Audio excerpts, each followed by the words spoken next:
with Billy Mace and Beverly Imel, and they've been making knives for quite a few years. Billy's been a member of the Knife Makers Directory since 1977. 73.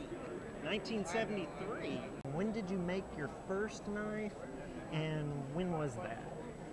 First knife was probably made in early '72, and the reason I made the first knife is because I'd been on a trip to British Columbia on a hunting trip, had purchased a knife, and the steel in the blade was very bad. So when I came home, I informed my wife that I would have the finest knife I could find. In the process, I found out that the finest knife I could find I couldn't afford.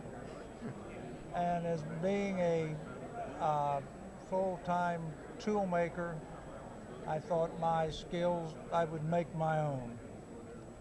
Made the knife, took it to a gun shop to get a sheath made. The owner of the shop says, I can sell these. And I said, I don't believe you can afford to buy them from what I'm asking and make a profit. And he decided that he could, and it started there. It was just more accident than anything that I'd planned to do. Yeah. And you were doing it part-time for how long? How long before? Forever. Forever? I've always been part-time. Okay. But I consider it full-time, part-time, because I probably put as many hours in part-time as most full-time makers put in. How did you become a part of the Knife Makers Guild? The same gentleman who purchased the knives for retail sale suggested that I join the Knife Makers Guild. I had no idea what the Knife Makers Guild was at the time. But he and I went to Kansas City, and that's where I joined the Knife Makers Guild. At that time, you had to take your knives, the makers would inspect them. If they said he's worthy of being in the guild, you were allowed to join. Otherwise, you packed up and went home. So I was a fellow from a little town in Newcastle, Indiana. Never met a knife maker in my life, so it was quite an experience for me. Now, what was the importance of the Knife Makers Guild? The importance to me of the Knife Makers Guild was, main thing was to inform the world that there were craftsmen making custom knives. And the guild also was for the buyers to have a place if they had a concern, a complaint, they could come to the guild, and then it could be worked out from there. So it made it a better place for the knife makers all around. Beverly, I understand that you were involved in the guild as well. Would you tell us what you did and how you became involved? Well, I always traveled with him to the shows. He never leaves home without me. And when he had the position of secretary-treasurer, he was allowed to hire someone to be the office manager, and that was me, since I was the office manager for his business as well. And he was secretary-treasurer from 1984 to 1999. Billy, can you tell me about the knives that you make?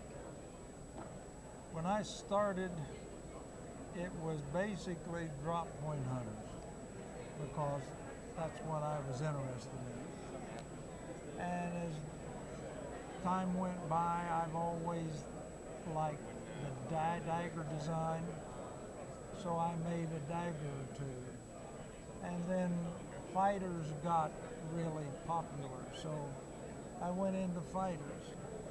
And then pocket knives. So I make a full range. I've made everything from a two-handed sword, which was about 5 feet, down to miniature slip joints.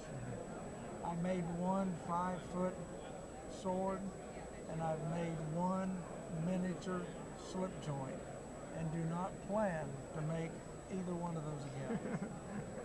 One was too large, and one was too small. What is your favorite type of knife to make? The favorite knife I make is the medieval daggers. Make very few because they require so much time. But if I had to pick one, it would be the medieval design. Okay. I make what I want, if I want, when I want. That's the perfect. Two of you have exhibited at AG's knife event for all 3 years. What is your impression of the function? Of the show itself, we love it. We consider this not necessarily a show, but a vacation. It's a nice, comfortable show. It's small enough that it's like it used to be in the beginning in Kansas City. It's like a family. Well, I appreciate y'all taking the time to talk to us. Thank It's you. been a pleasure, and looking forward to seeing y'all again.